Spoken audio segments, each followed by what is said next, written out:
tubuh itu butuh makan untuk bisa survive. Ya. Nah, apalagi ketika dalam pertumbuhan awal. Contohnya dalam ketika kita masih bayi atau masih balita, itu kan butuh banyak asupan gizi. Nah, makanan itu disuplai oleh sales. Omset ya Pak ya? Omset, betul. Kalau omset nggak ada, wah nggak bisa jalan tuh perusahaan. Ya. Tapi kita nggak bisa sembarang makan karena nutrisi harus dihitung. Artinya makanan boleh banyak, tapi kalau nggak bergizi, kita nggak akan berkembang. Nah, ini sedikit ilustrasi Bapak Ibu ya. Dengan tinggi badan usia saya ternyata butuh 1.800 kalori sehari.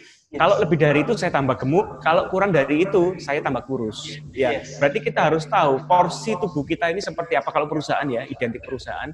Saya butuh seperti apa nutrisi ya. Omset boleh besar, tapi kalau cost kita besar, maka ya sama aja Bapak Ibu. Keuntungan profit kita juga nggak besar. Betul. Berarti kan kita harus tahu menambah omset gimana caranya, di satu sisi nekan cost efisiensi gimana caranya. Betul ya Pak Greg ya? Betul Pak Sandi. Kalau Pak nggak bisa nambah omset Pak, kondisi sekarang mana bisa banyak orang yang ngerem pengeluaran. Oke, omset nggak bisa nambah besar, tapi bagaimana kita melakukan kurangi cost. Jadi low cost high impact marketing ya. Betul. Kalau nggak ngelakuin marketing, no action, nothing happen Bapak Ibu. Tapi kalau marketing kita keluarin tanpa ada strategi yang jelas, karena kita ikut-ikutan, maaf ya, banyak klien kami yang pertama ikut-ikutan, IG Ads, ikut IG Ads, Google Ads, ikut Google Ads, ikut-ikutan tapi nggak ada funnelingnya Pak Greg. Ya, funneling itu artinya setelah iklan, terus orang ini yang masuk jadi follower digiring kemana? Nah, nggak ada strategi itu. Dan nggak jelas yang lalu auditnya seperti apa, maka serasa boncos terus, serasa ngeluarin uang sia-sia. Nah, maka Bapak Ibu jangan sampai kita ikut-ikutan ya. Mungkin gini Bapak Ibu sekilas, loh Pak pesaing saya head to head kompetitor saya ngelakuin ini, saya ikut Anda.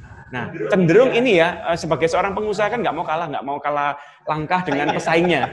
Jadi merasa bahwa kalau tetangga saya ngelakuin ini saya harus ikutan. Padahal belum tentu seperti ini. Seperti manusia yang Pak Greg tadi katakan. Kembali seperti manusia. Saya dan Pak Greg mungkin asupan nutrisinya harus berbeda karena usia berbeda, tinggi berbeda dan seterusnya. Sama Bapak Ibu, perusahaan yang kurang lebih jenisnya sama bisa jadi cara strategi manage marketingnya berbeda. Nah, jangan sampai Bapak Ibu kita ikut-ikutan arus, ya pesaing kita ngomong apa, kita ikutan. Penting sekali kita mengaudit internal diri kita. Kuncinya di satu, kita harus jujur terhadap diri sendiri.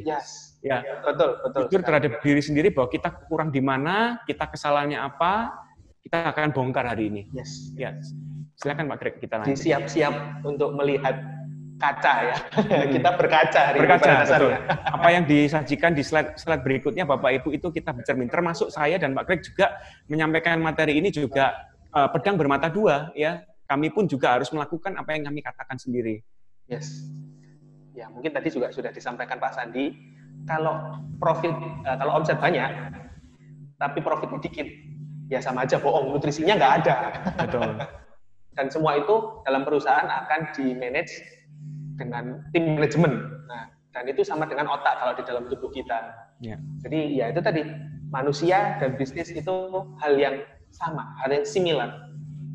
Nah, jadi juga ada beberapa perlakuan yang harus diperlakukan dengan sama. Nah, kita akan belajar.